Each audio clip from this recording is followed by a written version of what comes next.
Bazanlar var dursun istersin, hayatın tamamı olsun istersin. Kaç kaç kaçmasın istersin, hiç bitmesin istersin.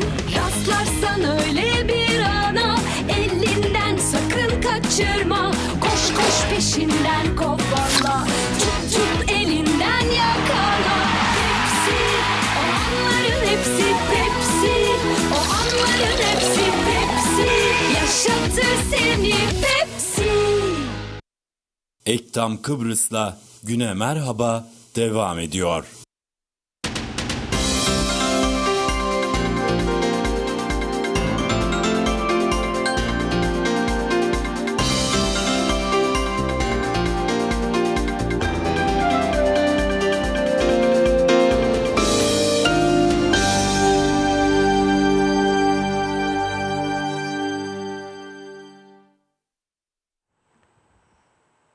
Değerli izleyenler, Güne Merhaba devam ediyor ve sabah saatlerinde ifade ettiğim gibi hani bugün ekonomi, işte ne bileyim ülke siyaseti vesaire bunları konuşmayacağız.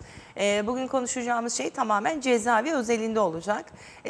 Ülkemizde suç oranları arttı veya bir farklılaşma gösteriyor. Dün gece yaşanan huzur operasyonundan zaten bahsettim size. Polis Genel Müdürlüğü'ne bağlı işte CÖŞ, Adli Şube, Trafik ve Özel Harekat'ın desteğiyle düzenlenen, Özel Harekat ekibinin, timinin ya da desteğiyle düzenlenen geniş çaplı bir huzur operasyonu gerçekleştirildi. Tabii ki gözlerimize inanamadık. Yani ülkenin aslında görmediğimiz birçok yerinde aslında resmi olarak suç işleniyormuş. Bunları da gördük. Tüm bunlardan bahsedeceğiz. Stüdyo konuğumuz Haksen Başkanı Sayın İzzet Türkmen'le birlikteyiz. O da dedi ki yani eğer yanlış bir anlaşılma veya şey daha farklıysa da açıklama bunu şimdi anlayacağız. Genel bir aftan bahsetti. Dün basında okumuştuk. Konuyu konuşacağız tabii ki. Hoş geldiniz. Hoş bulduk. Öncelikle teşekkür ediyorum zaman ayırdığınız için. Biz teşekkür ediyoruz.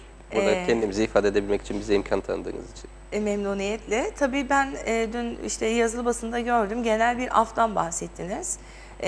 Ben dedim ki yani hani ülkede suç işlenmeye devam ediyor. Bir sürü suç var. Yani bu insanları polis yakalıyor, dosya açıyor, mahkemeler zaten dosya dolu. Hakimler, yargıçlar, savcılar herkes efor harcıyor. Evet. Haksen Başkanı çıkmış genel af diyor. Yani bu nasıl? Ne diyor nasıl bu adam? Iş, nasıl absürt bir şey söyledi falan diye. Üstelik de mazeret cezaevi dolmuş gibi bir şey okuduk. Şeyden dalga mı geçiyorsunuz falan demiş. Estağfurullah. Buyurun. Şimdi öncelikle şöyle bir şey söyleyeyim. Bugün bu program tamamen bu konuya ayırdığınız için teşekkür ederim. Çünkü genel programlar içerisinde birkaç dakikada söylediğimiz şeyler aslında tam da amacına hizmet etmiyor ve bazen böyle büyük yanlış algılamalara da sebebiyet verebiliyor. Öncelikle şöyle bir şey ifade edeyim. Algıdaki yanlışları düzeltebilmek adına tüm dünyada af uygulanıyor. Yani en ileri ülkelerde de en geri ülkelerde de. Kuzey Kıbrıs Türk Cumhuriyeti'nde 42-43 yıllık bir ülke olmasına rağmen bugüne kadar uygulanmadı. Ama Haksen olarak bizim talep ettiğimiz af genel bir af değil. Önce bunun altını çizeyim. Özel bir aftır. Genel afla özel affın ne farkı var derseniz halkımızın anlayabilmesi adına söyleyeyim.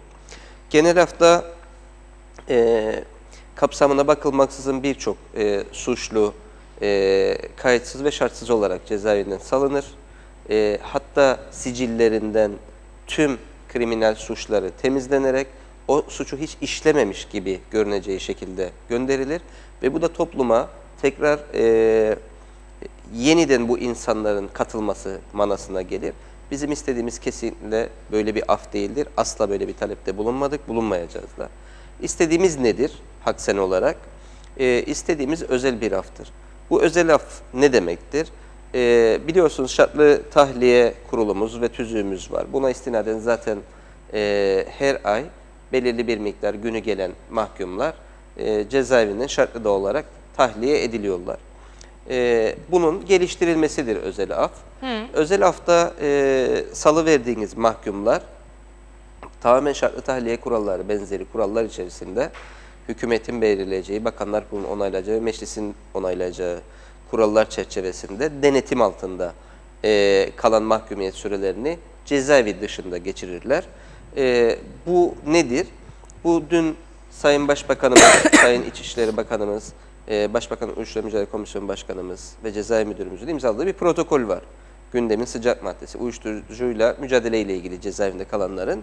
Ve Sayın Başbakanımız Tufan Erhurman'ın verdiği bir istatistik var. Diyor ki cezaevinde yatan 550 mahkumun 1/3'ü uyuşturucu suçlusu. Bir örnekleme yapalım Sayın Başbakan'ın telaffuzu üzerinden. Bu 550 mahkumun 1/3'ü uyuşturucu suçlusu ve bu 1/3 uyuşturucu suçlusunun da %90'ı sadece kullanıcı kişiler. Yani topluma aslında bir zararı olmayan, evet yasalar karşısında bir suç olan ama kendi kendilerinin dışında hiç kimseye zarar vermeyen insanların olduğu ve şu anda da denetimli serbestlik yasası bildiğiniz gibi yürürlüktedir. Yine Başbakan Uyuşturucu Mücadele Komisyonu önderliğinde yapılan bir yasa. İlk kez içici olarak yakalanan birinin denetimli olarak cezaevine gelmeden, siciline bu mahkumiyet işlenmeden bir şans daha tanınması süreci var. Biz özel afla işte bunların geliştirilmesini talep ediyoruz. Nasıl yani geliştirilmesi? Yani şu anda hükümlü olanlardan bahsediyorsunuz. Hükümlü olanlardan bahsediyoruz. Hükümsüzleri zaten aflar kapsamaz. Evet. Hükümlü olan ve bakanlığın ve başbakanlığın uygun göreceği, örneğin atıyorum suçunun 3'ünü, yani örnekleme adına bir örnek verelim halkımızın tam anlaması adına. Sadece uyuşturucuyu içmekten, sadece uyuşturucuda değil açacağım program içerisinde diğer konularda. Ama dünkü sıcak konu olduğu için uyuşturucu üzerinden başladım. Sadece içici olduğu için 4 yıl mahkumiyet alan bir mahkumun aldığı mahkumiyetin 3'ünü, söylediğim rakamlarda tartışmaya açık rakamlarda. Tabii ki bir sendika başkanı olarak ben belirlemeyeceğim, yanlış algı olmaması adına. Bunlar müzakere masalarında çok daha teknik mahkemelerin temsilcilerinin, polisin temsilcilerinin ve bakanlıkların, başbakanın temsilcilerinin huzurunda karar verilecek rakamlar.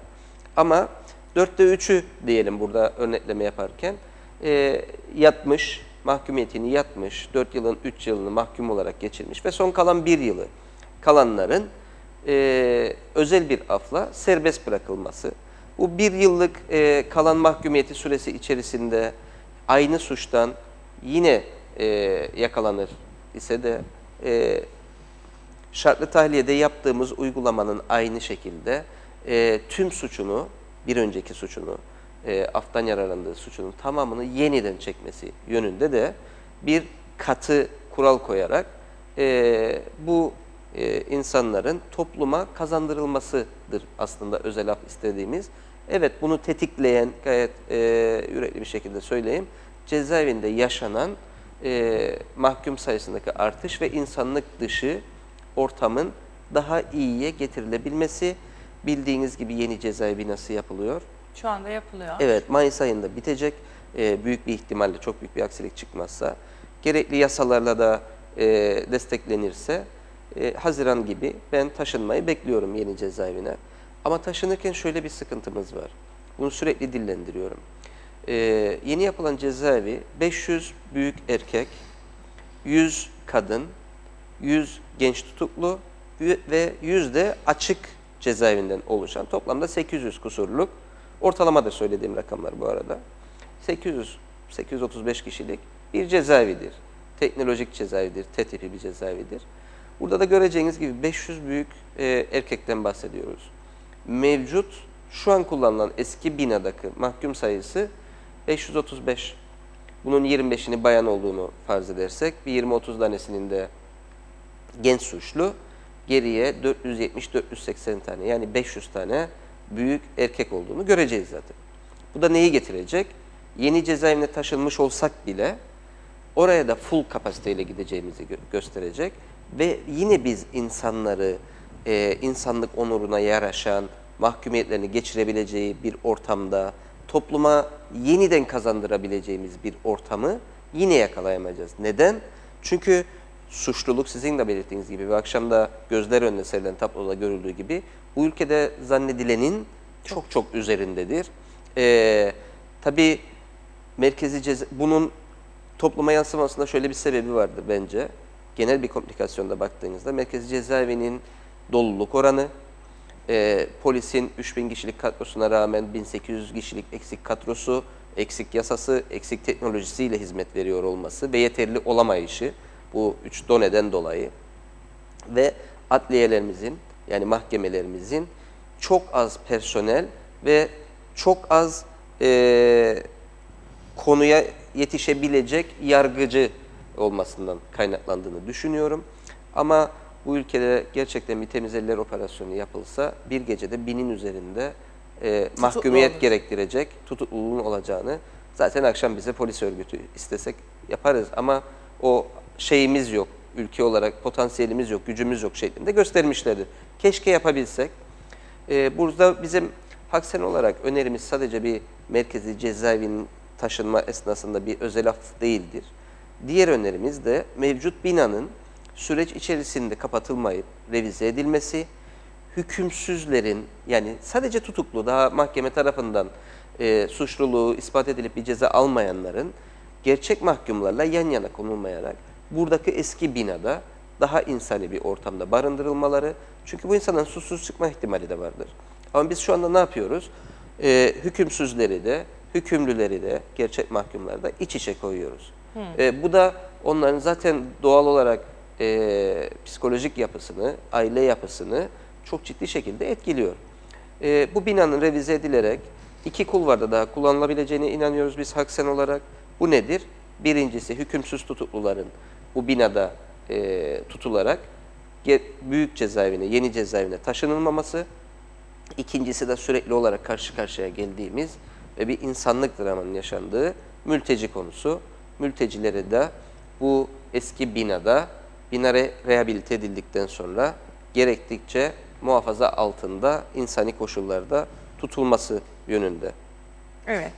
Şimdi birkaç husus var, onları soracağım size. Tabii ki. Dediniz ki işte sadece içici Yani o bir örnek. Örnek Sayın Ayşegül gösterdiniz. Baybars Bakanımızın da geçen gün bir açıklaması vardı. 100 tane öğrenci var cezaevinde diye. Bu öğrencilerin de küçüktür aslında suçları ve birçoğu da içicidirler. Bunların da topluma yeniden kazandırılabilmesi için onların da, yani çeşitli trafikten gelenler olabilir. Bunlara bakanlık karar vereceği için, hükümet karar vereceği için ben buralarda çok da fazla dillendirmek istemiyorum. Çünkü bizleri mahkum aileleri de izliyor. Olası bir af sürecinde benim ağzımdan çıkacak olanların gerçek afta olmama ihtimali yüksektir. Samimiyetle söylüyorum bunu. Evet. Çünkü çok ciddi bir çalışma gerekir af için, özel bir af için.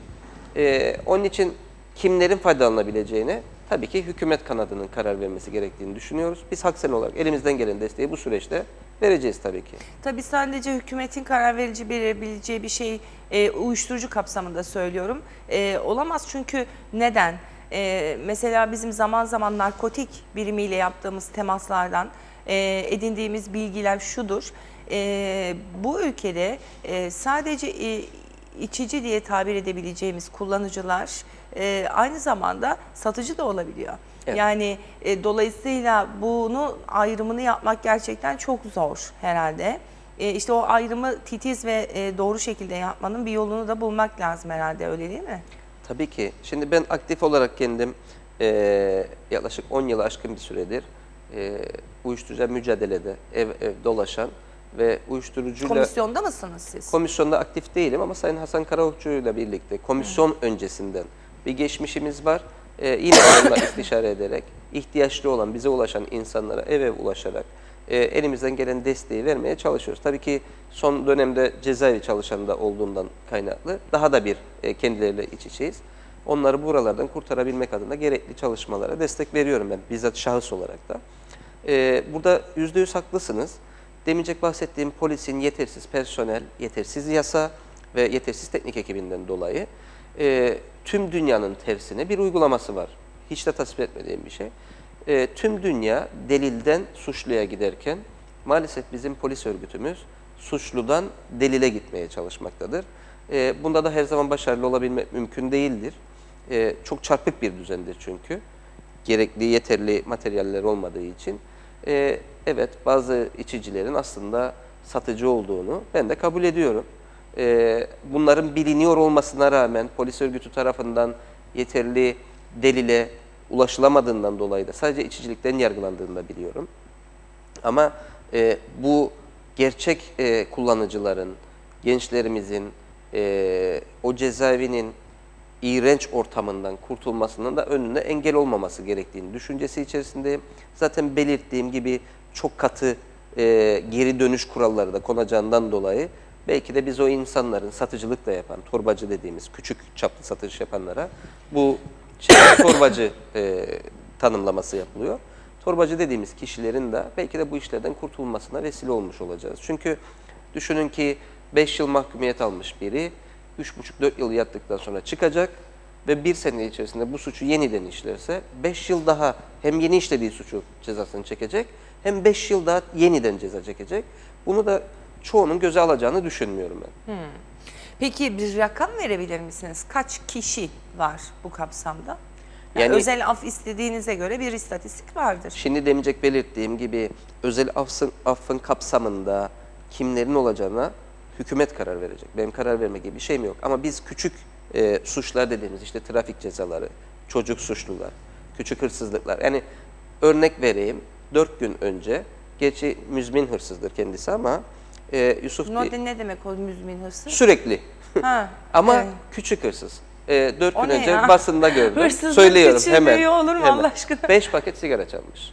Ve şu an Çalmasaymış. çalmasaymış. Tabii ki suç olduğunu ben kabul ediyorum. Bir yanlış algı olmasın. Yok estağfurullah yani. Ama Çok enteresan yani. bu gibi insanların bir şekilde işte dün yapılan güzel anlaşmayla, Başbakanlık ve İçişleri Bakanlığı nezdinde yapılan güzel anlaşmayla bu kapsamı sadece uyuşturucudan çıkarıp bu gibi insanların kendilerinin ve ailelerinin rehabilite edilmesi, kendilerine iş olanağı sağlanmasıyla çok ciddi çalışmalardır bunlar. Yani sadece İçişleri Bakanlığı ya da cezaevinde aşan konulardır. Ben her zaman söylüyorum, cezaevi konusu İçişleri Bakanlığı'nın sorunu değildir.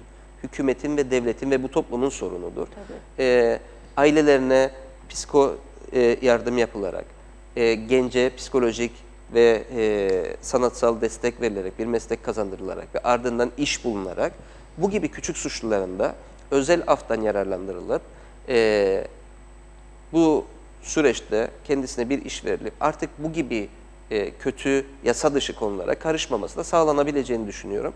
Ama yani algı şudur, af çıkardık da attık kendilerini cezaevinden de cezaevi rahatladı değil benim söylediğim. Ben komplike bir devlet politikasından bahsediyorum. Affı çıkartalım, evet. Basit suçluları, işte bu basit suçlar nedir? Trafik cezaları olabilir, küçük hırsızlıklar olabilir, adi hırsızlık dediğimiz. Çünkü hırsızlıklar da kendi içerisinde silahlı, silahsız, planlı, plansız diye hukuk içerisinde ayrışır olabilir. Uyuşturucuda sadece içiciler olabilir. Çünkü satıcıların çıkması demek, yani benim gözümde uyuşturucu satıcısının katilden hiçbir farkı yoktur ve aldığı cezaların da az olduğunu düşünüyorum. Artırılması için de elimden geleni yapıyorum. Örgüt olarak da bunu destekliyoruz. Sadece kullanıcıların çıkması gibi 3-4 değişik varyasyondaki hafif suçluların tahliyeleri ve bu tahliyeleri bu affın sonunda da sıkı denetim içerisinde olup topluma kazandırılmalarıdır anlatmaya çalıştığımız af derken. Yoksa bir tecavüzcünün bu toplumda artık bir yeri yok. Bir uyuşturucu satıcısının, bir kiralık katilin, suçlar da çünkü değişiyor. Artık cezaevinde eskisi gibi değil. Artık cezaevinde kiralık katiller var. Artık cezaevinde uyuşturucu baronları var. Yani eski süreç değil, çok ciddi suçlular da var. Sapından samanı ayırarak gerçekten hak eden ve bu topluma geri dönüşü mümkün olan insanların özel bir afla yararlanıp sicilleri de temizlenmemek kaydıyla bu afı kullanmaları gerektiği inancı içerisindeyim. Bunun da devlet politikası olarak yeniden topluma kazandırılabilmeleri projesi içerisinde değerlendirilmesi gerektiğini düşünüyorum. Anlatmaya çalıştığım af bu yani. Peki devam edelim. Şimdi trafik cezaları dediniz. Ben böyle tek tek açmaya çalışıyorum. Tabii Çünkü ki. zamanımızı sadece bu konuya ayırdık. Tabii. Cezalar derken yani trafikten ceza almış kişiler derken kastımız nedir? Ölümlü kazalar mıdır? Evet, yani biliyorsunuz ki Nasıl yani evet? aynen açayım onu da. Yaklaşık 7-8 yıl önce trafik cezalarında bir düzenleme yapıldı ceza usul yasasında ve ölümlü trafik kazalarına karışanların mahkum olmaları. Daha önce böyle bir şey oldu hatırlıyorsanız. Son 10 yılda hukuk yasamıza giren ve bence doğru olan bir hareket. Giren bir durum var. Örneğin dikkatsiz sürüşten dolayı yani şu anda ne kadar basit olabileceğini düşünmüyorum ama düşünün ki bir örnek vereyim. Metehan yolunda mahkemelerimizin bir elemanı önüne atlayan bir askere çarptı ve ölümlü bir kaza yaptı. Dere boyunda. Dere boyunda. Hemen akabinde serbest bırakıldı. Çok kısa bir süre bir tutukluluktan sonra serbest bırakıldı. Suçsuz olduğu kanısına varıldı. Bu hukukun verdiği karardır. Biz bunu sorgulayamayız. Ama bunun gibi birçok aslında evet ölümlü bir kazaya karışmıştır ama %100 işte alkollü değildir, çok aşırı bir sürati yoktur. İşte otobüsün önünden yola çıkmıştır, o da arkasından görmeyip çarpmıştır gibi varyasyonlarda olan insanlar da var. Bunlar da işte 5 yıl, 6 yıl, 7 yıl, 8 yıl hapislik alıyorlar. Çünkü ölüme sebebiyet veriyorlar. Bunların da bazılarının, o kıstaslar konularak bazılarının yararlandırılabileceğini düşünüyorum ben şahsen. Şimdi ölümlü bir trafik kazasının Evet. her ne sebeple olursa olsun bir insanı hayattan koparmak, bir ailenin yıllarca aynı acılarla yaşamasına sebep olabilecek kadar dikkatsizlik olmamalı diye düşünüyorum trafikte. Yani biz geçenlerde Sayın Mehmet Avcı ile burada konuşuyorduk ve şu ifadeyi kullandı. Dedi ki yani aşırı sürat, direksiyon hakimiyetini kaybetti, dikkatsizdi. Ama trafikte bunların olmaması lazım. Yani trafikte dikkatsiz olma şansımız yok ki. Dahası sen aşırı sürat kullanırsan, alkollü araç kullanırsan, kırmızı ışıkta geçersen, birini öldürebileceğini veya bir yere zarar verebileceğini bilerek yapıyorsun yani bunu. Siz şimdi alkollü araç kullanırsanız bir gün elbet bir gün mutlaka Başınıza kaza yaparsınız yani Allah korusun. Birini de öldürürsünüz ya da birini sakat bırakırsınız. Şimdi geldi bu adamı çıkar. Yok bence cinayetle yargılanmalılar.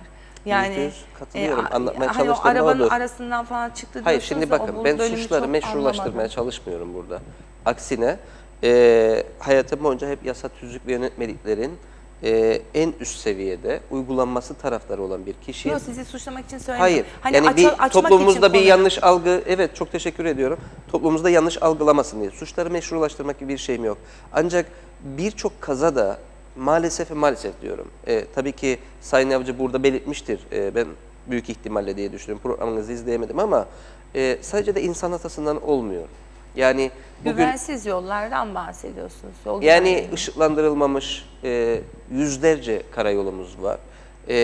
İçinde çukurları olan dağ gibi işte sanayinin hali ortada. Direksiyon hakimiyetinizi kaybedebileceğiniz, çukura düşüp lastiğin kopup aracın savrulabileceği ve benzeri şeyler olabilir. Bu asla ve asla diyorum. Alkol alıp da gidip birilerini öldürenler ya da işte saatte 60 km sürat tahdidi olan bir yer ki bütün ana yollarımız dahil 100 km sınırımız vardır bu ülkede. Üzerine çıkıp da ölüme sebebiyet veren insanlardan bahsetmiyorum. Ama şunu da kabul etmek lazım. Nasıl ki hepimiz birer engelli adayız, şu an sağlıklı olmamıza rağmen hayatımız içerisinde Allah kimseyi yaşatmasın. Hepimiz de bir trafik kazası yapabilecek potansiyeli taşıyoruz. Çünkü o dümene oturuyoruz, insanlık halidir. Dediğim gibi o olgu içerisinde hiç aydınlanmamış bir karayolunda simsiyah giymiş biri belki de sarhoştur, gelir önünüze düşer istem dışı. Yani ben 30 kilometre ile bir yayaya çarpıp da ölümüne sebebiyet veren insan biliyorum. Ve yaya da önüne atladı. Ama bunlar şey değil yani, konu değil. Bunların hepsine hükümet karar verecek. Haksen değil, İzzet Türkmen değil. Benim burada ifade etmeye çalıştığım tek bir şey var, tek bir nokta. Evet bizim topluma kazandırmamız gereken cezaevinde en az 150-200 tane insanımız var. Orada insanlık dışı ve yeni suçlar öğrenerek, her gün yeni bir suç öğrenerek yeterli imkanımız olmadığı için orada topluma geri dönerken de suç potansiyeli olarak döndürdüğümüz insanlar var.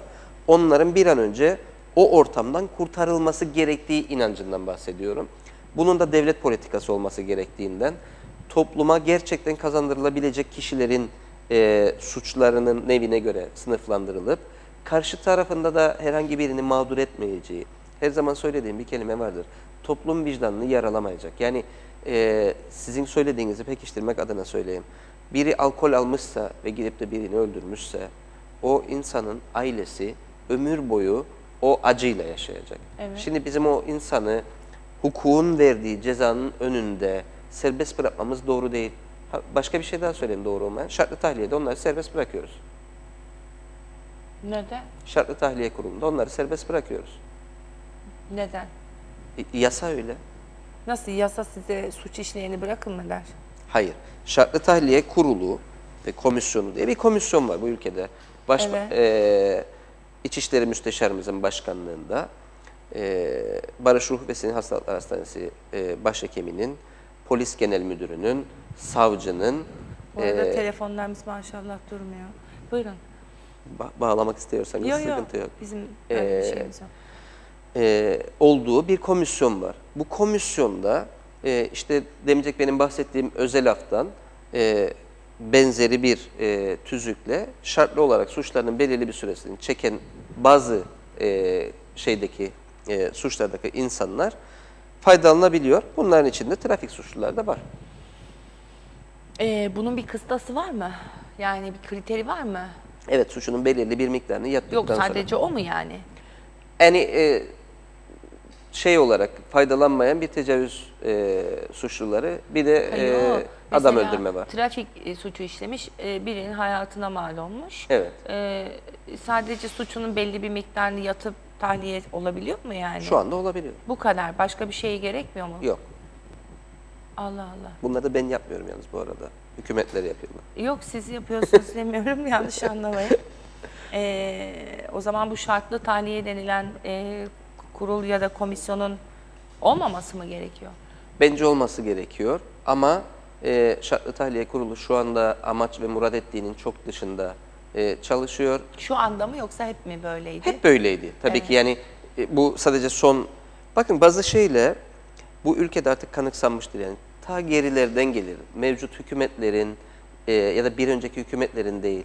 Onu o gün yapan birileri yapıyor, ardından gelenler devam ettiriyor. Yani kaldırmak gibi bir durum yok.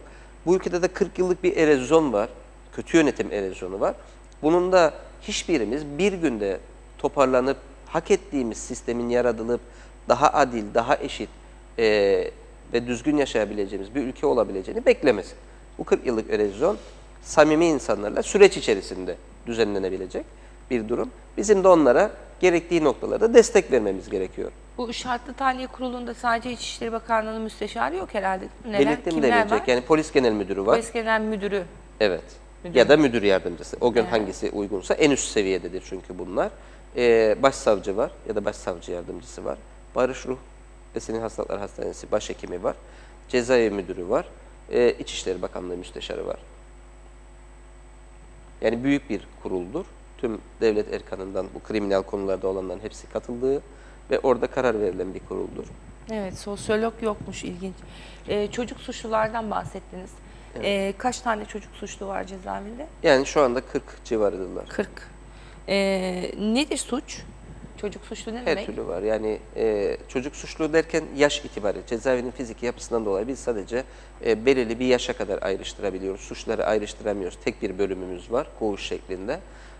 Orada işte demeyecek bahsettiğim 4 paket sigara çalan da, uyuşturucu satan da, uyuşturucu içen de, bir şekilde adam öldürmeye karışan da hepsi aynı koğuşta kalıyor. Kaç yaşlarında bu çocuk dediğiniz suçlular? Maksimum Yani 21. Yasamız 21 yaş altı. Konuşamadım ya. 21 yaş çocuk mudur artık yani? Yasalarımıza göre öyle. Allah Allah. Yeni cezaevinde de öyledir. 21 yaş altı cezaevi. 21 yaş altı cezaevi. Evet. O 100 kişilik bahsettiğim kısım var ya yeni cezaevinde yapacağımız. Evet. O da aynı şekildedir. Pek çocuk olmaz ki yani bu değil mi? Yani şimdi çocuktan neyi kastettiğinize bağlı. Yasalarımız onları çocuk ya da genç suçlu olarak kabul ediyor. Bizde onu yapılan, Türkiye'de de bu şekilde, dünyada da bu şekilde belirli bir yaş kıstası konuluyor. Ama bizde olmayan şey şu, biz sadece yaşına göre ayırabiliyoruz. Fiziki yapıdan dolayı tekrar ediyorum bunun ne siyaseten ne de yönetim olarak bir suçu yok. Çünkü imkan yok. O ayrıştırma tüm dünyada suçuna göre, psikolojik yapısına göre ve aldığı cezaya göre de ayrıştırılıyor. Birçok kıstası var. Biz inşallah yeni cezaevinde daha çok bölüm olacağı için biraz daha ayrıştırmayı bir şekilde sağlayabiliriz diye düşünüyorum. Ama şu anda öyle bir imkanımız yok. Yani İzzet Bey, o zaman yani mesela bu çocuk suçlular dediğimiz grup herhangi bir suç işlemiş olabilir, yani yetişkin birinin Evet. o zaman bence çocuk falan diye ayırmamak lazım. Yani suçun çocuğu 21 yaşında pek olmaz yani, değil mi? Yani sanki biraz garip oldu Şimdi demek istiyorum. Hani çocuk suçu değinilince benim aklıma, yanlış anlamayın, bir örnek vereceğim, bir spesifik. Çocuk suçlu deyince benim aklıma mesela evde annesinin yapma dediği şeyi yapan, öğretmeninin yapma dediği şeyi yapan, ne bileyim vazoyu kıran, misafirlikte ve huysuzluk yapan gibi bir şey oluyor. Yani çocuk deyince masumlaşıyor biraz sanki. şimdi şöyle bir şey söyleyeyim. Ama yani mesela uyuşturucu satmak, uyuşturucu ya teşvik etmek, anarşi yaratmak, grup kurmak, cinayete ortak olmak, planlamak, hırsızlık, bunlar çocukların yapabileceği bir şey değil ki. Yani Merkezi Cezaevinde yasalara rağmen, anayasamıza rağmen 14 yaşına kadar çocuklar mahkemelerden ceza alıp gelebiliyorlar. Tabii ki affı biraz açarsak, ben şöyle bir şey söyleyeyim. Yani Amerika yüzlerce kez keşfedilmez. Tüm dünyada cezaevi son noktadır. Nasıl ki bir sendika bir grev yaparsa artık son noktadır der ya, cezaevleri de bir suçun karşılığında verilebilecek en son noktadır. Ne yapılabilir bu insanlar cezaevine gelmeden toplum içerisinde? Kamu görevi yapabilir, zorunlu. %100 katılıyorum. İşte bu açık cezaevi de, bu 100 kişilik açık cezaevi de belki de bunun önünü açacak. Çünkü Türkiye'de bu şekilde uygulama var. Ben bizzat gidip orada yerinde inceleme şansı bulduğum için söylüyorum. Ve ben hep şunu söylüyorum. Son 1-2 yıldır yeni cezaevinde açık cezaevi konusu geçtiğinde belediyelerimizin, 28 belediyemizin 24'ü batmış durumda. Bunu ben söylemiyorum, İçişleri söylüyor. Yerel yönetimler söylüyor. Belki de iş gücü olarak çok cüzi rakamlara, onlara bu 100 kişilik açık cezaevinden destek verilebilir. Ayrıca toplum içerisinde olduğu için, kamu görevleri de yapacakları için geri dönüşleri de, toplum içerisinde geri dönüşleri de çok daha erken olabilir. Bir rehabilitasyon süreci de olabilir. Kurumlarımıza da iş gücü nezdinde bir destek olabilir.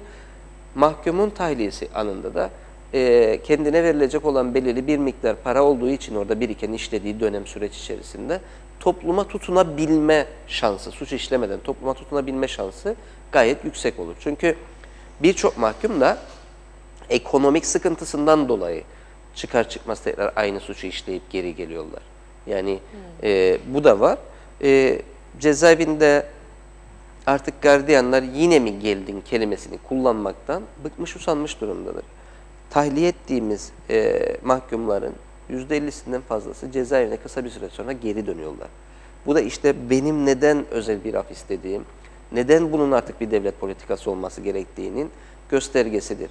Siz tahliyeyi ediyorsunuz, mahkemenin verdiği cezayı çekiyor. Tahliye ediyorsunuz ama cebinde bir kuruşu yok, gidecek bir evi yok, işi yok. Salıyorsunuz cezaevinin kapısına, sanayinin önüne. Çıkıyor, bir gün, 2 gün arkadaşıydı, ailesiydi. 3. gün yine aynı hırsızlığı yapıyor. Yine aynı uyuşturucu suçuna karışıyor. Siz toplum olarak faydadan daha çok zarar veriyorsunuz bu insanlara. Biliyor musunuz, geçmişte tahliyesi gelmiş bir mahkum, hayır ben tahliye olmak istemiyorum şeklinde bizzat bana gelerek söyledi. Dedim, nedir söyledin sen, yani böyle bir şey olabilir mi ya? Sen tahliye suçunu çektin, cezasını, çıkman lazım. Hayır diyor, ben diyor eşim ve çocuklarım var. Onlara ben burada olduğum için sosyal hizmetler maaş bağladı. Benim çıktığımda gidecek bir evim yok. Çıktığım gün maaş kesilecek. Çocuklarımla ve ailemle, eşimle birlikte sokakta kalacağım. Çıkmak istemiyorum diye dillendiren ve işte bu toplumun çarpık yapısını da ortaya koyan bir kişiydi o. Çıktı, tam 1 ay sonra yine suç işleyerek geri geldi. Ne oldu dedim. Abi gelmek zorundaydım çünkü aileme bakamıyorum dedi. Bu kadar da kötü durumdayız. Yani sosyal devlet olgusu içerisinde de. Evet, spesifik bir örnek mümkündür de hepsi bu kadar masum değil. Masumlar. Hayır değiller. Kapsamında. Değiller ama bunu neden örnek verdim? Anayasamızda bildiğiniz gibi hepimizin yararlanamadığı birçok şey var. İşte ücretsiz eğitim, ücretsiz sağlık, ve benzeri ulaşım, bunlar sosyal devlet olma olgusu içerisinde çok zayıf kalıyoruz. İnsanımızı sahiplenemiyoruz. İnsanımıza gerektiği değeri veremiyoruz.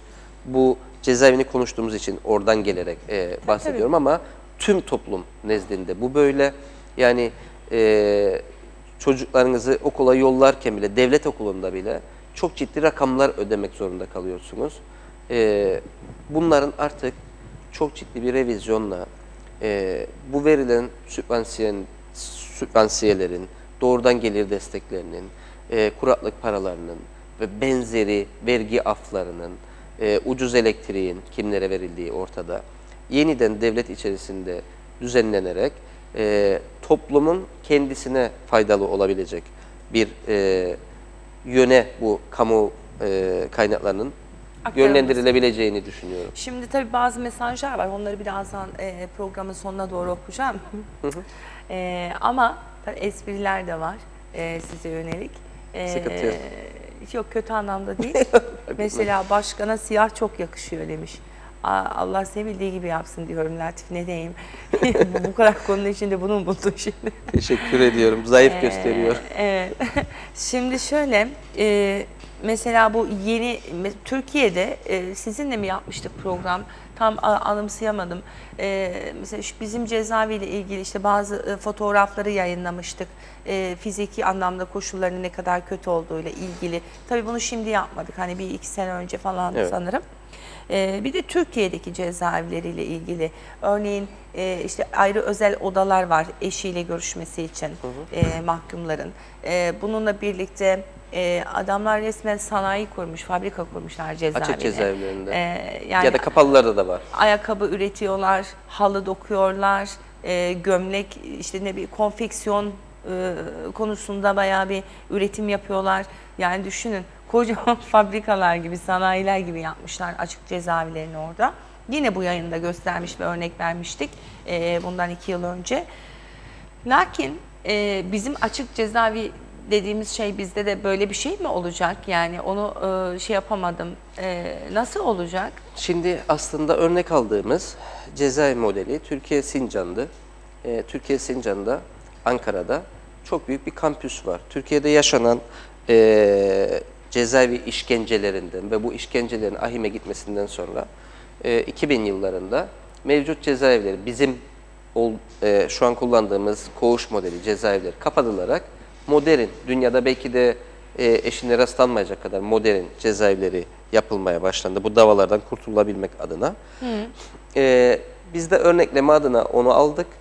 Tabii ki orada her suça göre ve aldığı cezaya göre farklı ağırlaştırılmış cezaevleri, hafif cezaevleri, açık cezaevleri var. Farklı. Biz ülkede tek bir cezaevi olacağı için bunu bütünleştirdik. Bir kampüs modeline getirdik. Orada uygulama şudur. Kapalı cezaevlerinin içerisine sizin de belirttiğiniz gibi fabrikalar kuruluyor. Örneğin Sincan'da işte Ankara'nın %70 yoğurt ihtiyacını gideren bir fabrika var. Evet. Bu fabrikada bir müdür sivil olarak, bir kimyager, bir de laborant çalışıyor. Geri kalanın tamamı mahkum. Ama bu mahkumlar nasıl çalışıyor? Sabah kalkıyor, içeride kahvaltısını yapıyor, çıkıyor, koridordan geçip fabrikaya giriyor. Fabrikada cezaevinin içerisinde, cezaevinin dışına çıkmıyor ağır cezaevlerinde. Orada normal bir çalışan gibi çalışıyor. Mesaisi bittiğinde tekrar koridoru geçip koğuş bölümüne geliyor. Ve işte tam da bahsettiğim örnekleme burada. Bu insanlara cüzi de olsa bir maaş veriliyor. Hem şirket maliyetlerini düşürtüyor, daha düşük maliyetli ürün üretebiliyor. Hem de cezaevinde yatmak yerine insanlar kendilerini faydalı hissediyorlar ve bunun karşılığında küçük de olsa bir bedel alıyorlar. Cezaevinin tahliyeleri durumunda banka hesaplarına yatan bu paralar 10 bin, 15 bin, 40 bin cezasının ve işlediği sürenin boyutuna göre tahliye oldukları gün kendilerini hayata tutunabilmek için bir dal oluyor ve böylece geri dönüşlerin de önüne geçmiş oluyorsunuz. Kriminal suçlu dediğimiz sürekli suç işleyen modeller vardır. Onlar her türlü geri gelecektir. O farklı bir şey. Ama bu %5'i geçmez. Benim size verdiğim rakam KKTC'de %50'nin üzerindedir geri dönen mahkum sayısı. Biz %50'yi geri dönüşünü önleyebilirsek %5 dönse de dönmese de bir şey fark etmiyor. çok büyük bir başarı elde etmiş olabiliriz. Tüm bunları zaten televizyon programında söylediniz de İçişleri Bakanlığı veya işte Polis Genel Müdürlüğü yani ilgili birimlerle Evet. bunu öneri şeklinde bu anlattığınız, ifade ettiğiniz genel olarak işte özel af, işte cezaevinin zaten şu anda yapılıyor fiziki yapısı vesairesi. Öneri olarak sunduk mu Tabii bunları ki. yazılı Şunu olarak? söyleyeyim. Evet. Hem yazılı hem sözlü olarak ben tüm görüşmelerimde bizim sendika olarak bu konuda birinci muhatabımız tabii ki İçişleri Bakanlığı'dır. Partner olarak da kullanabileceğiniz Başbakanlık Uyuşturucu Mücadele Komisyonu'dur. Kaldı ki 20 Aralık'ta komisyonla ortak yapacağımız da bir seminer vardır. Öyle mi? Nerede? Evet. Yakın Doğu'da Sağlık Bilimleri Enstitüsü'nde gerçekleşecek. Kaçta? Sabah 9. Tüh, 9'da yapıyorlar, gidemiyorum. Evet. Yayın yapalım oradan Diyalog TV olarak. Başbakanla Uyuşturucu Mücadele Komisyonu'na yürüteceğimiz bir seminer var. Ben Ayşegül Hanım'a da, Sayın Bakanımıza da, ondan önceki bakanlarımıza da bu konuları birebir ilettim, birebir çalışma talebinde bulundum. Ancak son dönemde da takip ettiğimiz gibi İçişleri Bakanlığı yapılan yanlış bu. Kaldı ki ben Şubat ayında Sayın Bakanımız Ayşegül Baybars göreve geldiğinde kendisine de partisinin başkanı olan Sayın Kudret Hocamıza da belirttiğim bir şey vardı. Demeyecek buradan söylediğim. Merkezi cezaevi hükümetin sorunudur. Lütfen sadece İçişleri'nin boynuna bırakmayın. Altında ezililir. Çünkü İçişleri Bakanlığı bu ülkenin en büyük bakanlığı. Yani kapsam bakımından. Yetki kapsamında değil mi? Yetki kapsamında tabii ki nüfus kayıt orada, muhaciret dairesi orada, yerel yönetimler orada, iskan orada, tapu orada, şehircilik orada, harita orada, cezaevi orada, bakanlığın kendi yürüttüğü görevler var. Yani bir kişinin buna yetişebilmesi mümkün değil.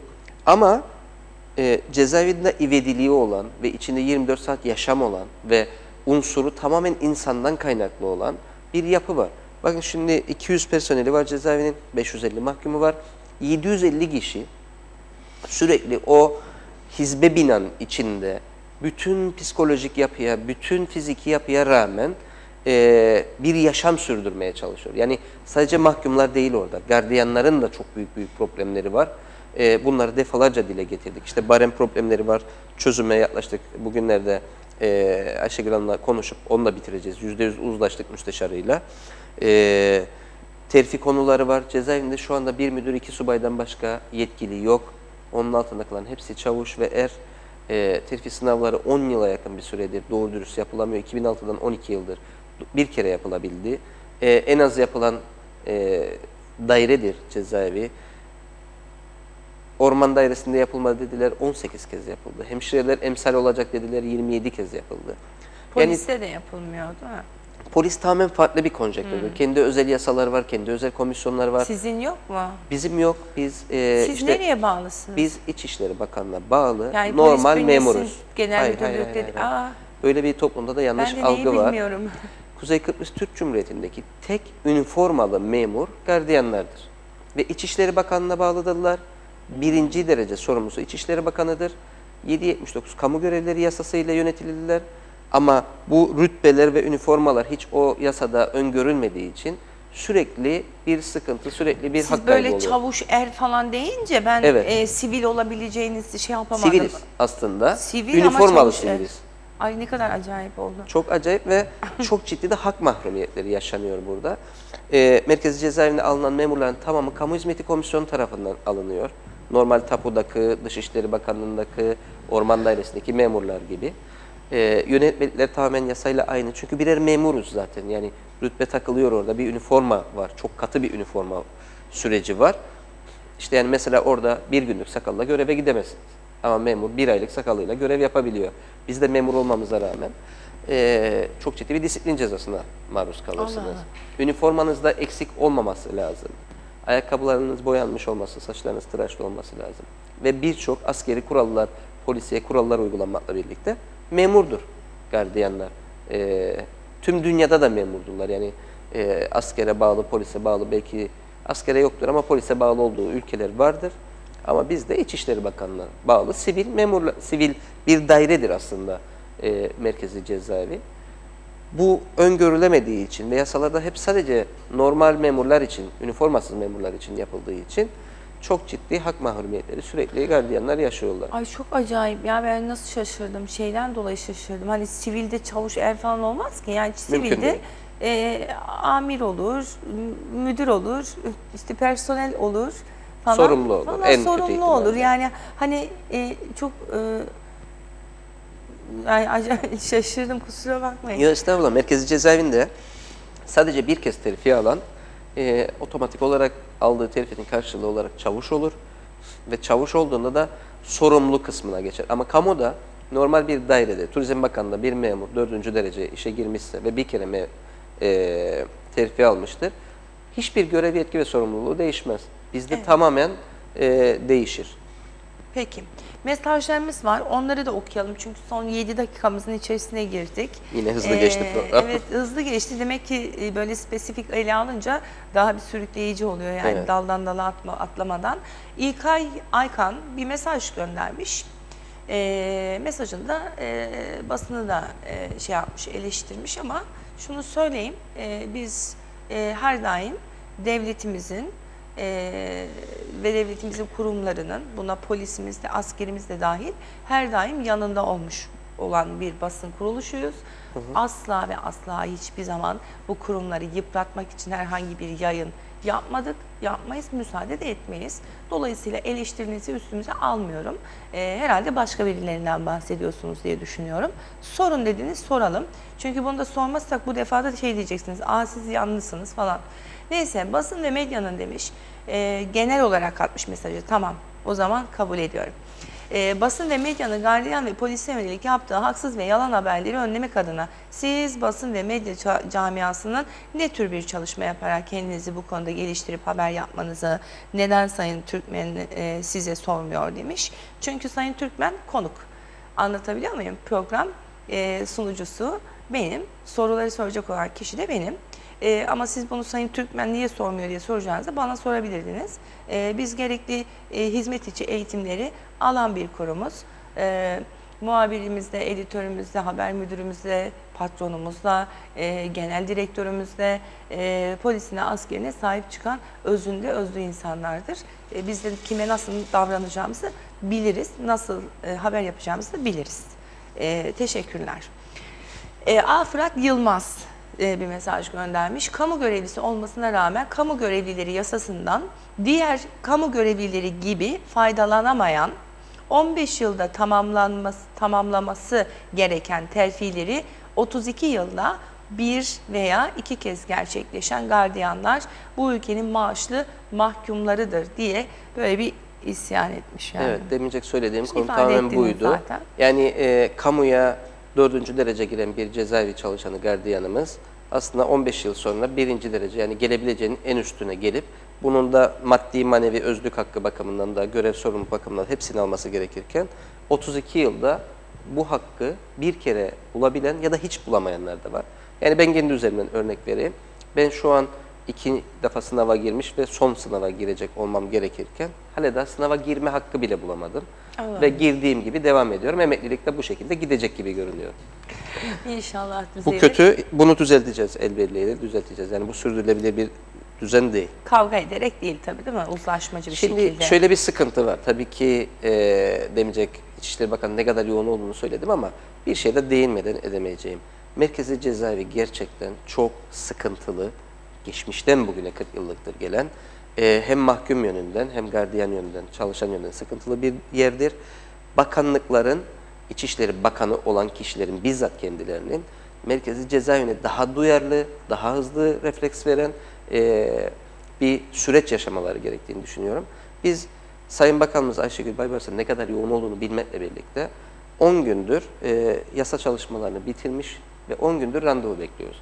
Bu da ne kadar kabul edilebilir, ne kadar diyalog yolu önümüzde açıktır, ondan da ben artık sıkıntılıyım. Yani onda buradan söylemeden edemeyeceğim. Çünkü cezaevine 10 günde 10 dakikasını ayıramaması kendi personeline Sayın Bakan'ın çok da yani kabul edilebilir bir durum değil.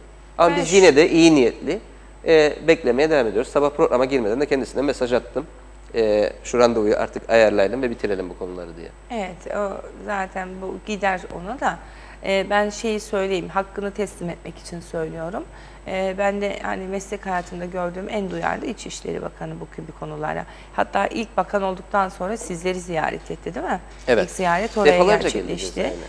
Sürekli geldi. Konumuz, evet yani, Yani- Ayşegül Hanım'ı yanlış yapıyor, kötü yapıyor, yermek değil. Ama bakın program başından beri söylediğim bir şey var. Yo yo, yani siz Çok büyük bir bakanlık. Bugün o koltukta ben de oturuyor olsam, siz de oturuyor olsanız, belki de onun kadar bir performans da sergileyemeyebiliriz. Belki üstünde de sergileyebiliriz. Ama öncelikleri belirleme noktasında merkezi cezaevinin çok gerilere atıldığını söylüyorum ben buradan. Yoksa Ayşegül Hanım'ın ne şahsına, ne yaptığı görevin doğruluğuna veya eksikliğine değildir. Tabii ki cezaevi içinde insan barındırdığı için sürekli, bir de içindeki insanlar normal insanlar değil. Yani 550 tane kriminal suçlu var. Ve onlarla 30 yıl geçiren çalışanlar var. Yani burada öncelik hakkının biraz daha merkezi cezaevine kaydırması gerektiğini düşünüyorum Sayın Bakanım. evet. Zeki Avçar günaydınlar demiş. Günaydın Zeki abi sana da. Toprak Irak. Mesajları hızlı geçiyorum. Cevaplarınız özet olsun lütfen çünkü Tamam. süremiz doluyor. Toprak Irak, iş imkanı sunulursa bütün suçlular içeri girip iş imkanı elde etmeye çalışmayacaklar mı? Böyle de bir handikap olabilir diyor. Amaç ucuz işçi bulmak mıdır? İşçilerimizin mevcut şartlarını iyileştirmek ve istihdamı artırmak mı?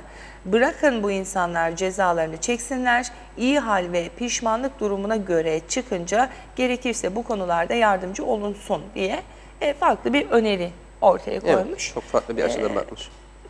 Yani mantıksız değil. Çünkü iş arayan insanlar da suç işlemeye başlamasın sonra. Mümkün değil öyle bir şey. İtibar Albayrak, selamlar Çiğdem Hanım demiş, sağ olsun. Hüseyin Aysem, 1 metre kala adam önüme çıktı, adam öldü, burada kim suçlu demiş. Böyle bir mesaj göndermiş bize. Yani sizin süratiniz neydi de 1 metre kala adam öldü? Onu yazmamışsınız. Yani onu da yazsaydınız daha objektif değerlendirilebilirdi. Kaan Ceylan, Türkiye'de af gündemde ama bu ağların bir statüde olması gerekiyor.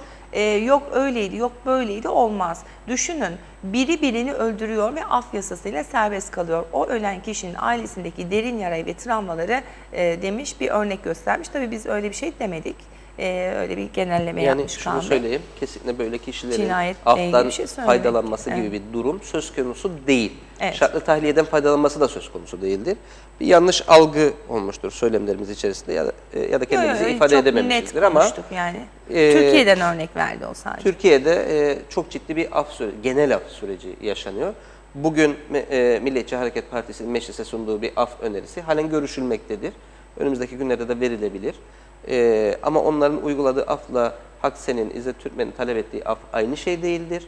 Çünkü burası bir ada ülkesidir.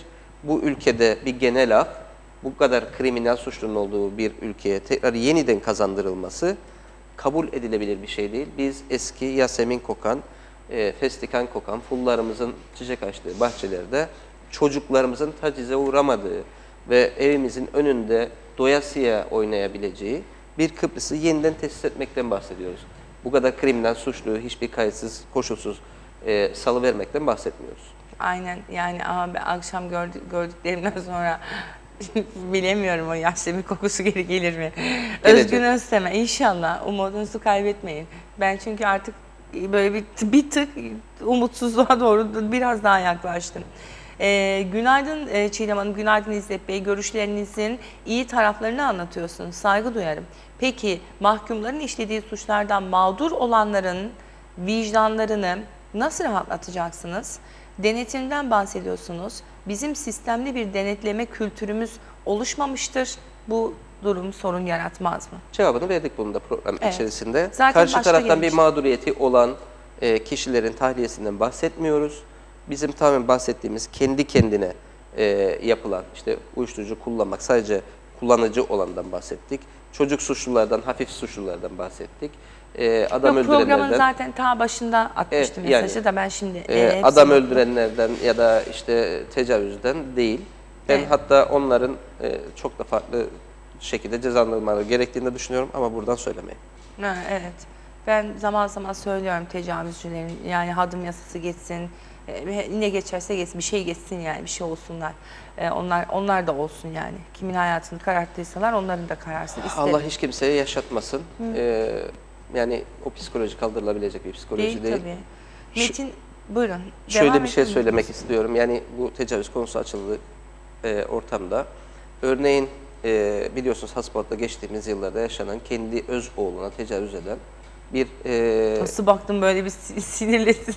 Evet. Ve öldüren ve öldüren, atan. işkence eden biri geliyor ve sizin de aynı yaşta çocuğunuz var iken siz ona en iyi şekilde güvenliğini sağlamak, yiyeceğini getirmek, sağlık hizmeti sunmak, topluma yeniden kazandırmasını yapmak zorunda olan bir çalışan oluyorsunuz.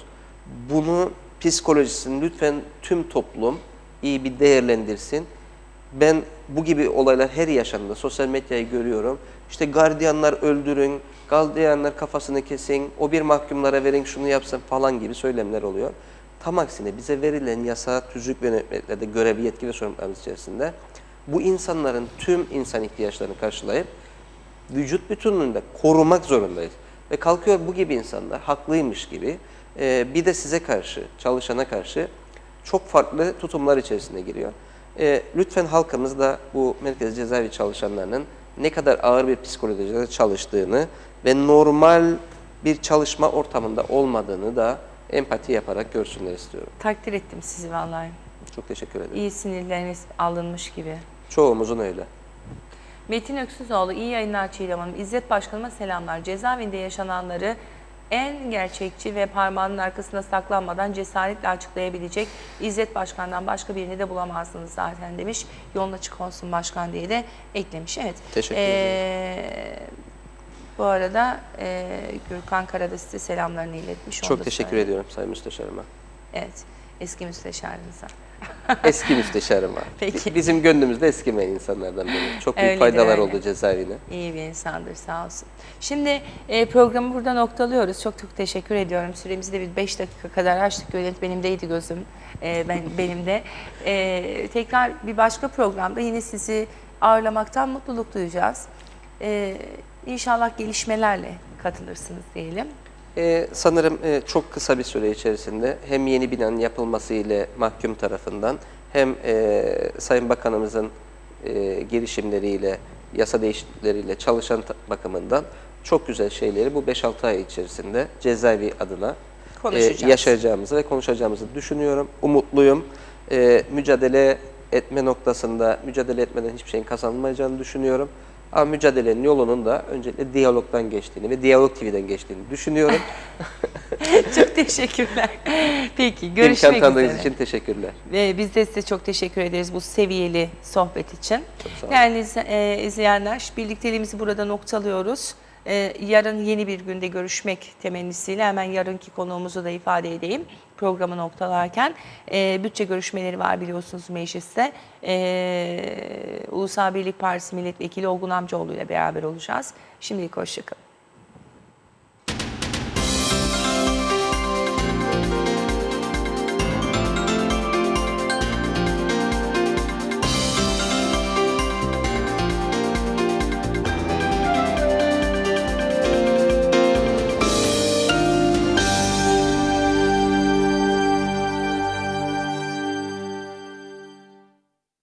Bazanlar var dursun istersin, hayatın tamamı olsun istersin. Kaç kaç kaçmasın istersin, hiç bitmesin istersin. Rastlarsan öyle bir ana, elinden sakın kaçırma. Koş koş peşinden kovala, tut elinden yakala. Hepsi o anların hepsi, o anların hepsi.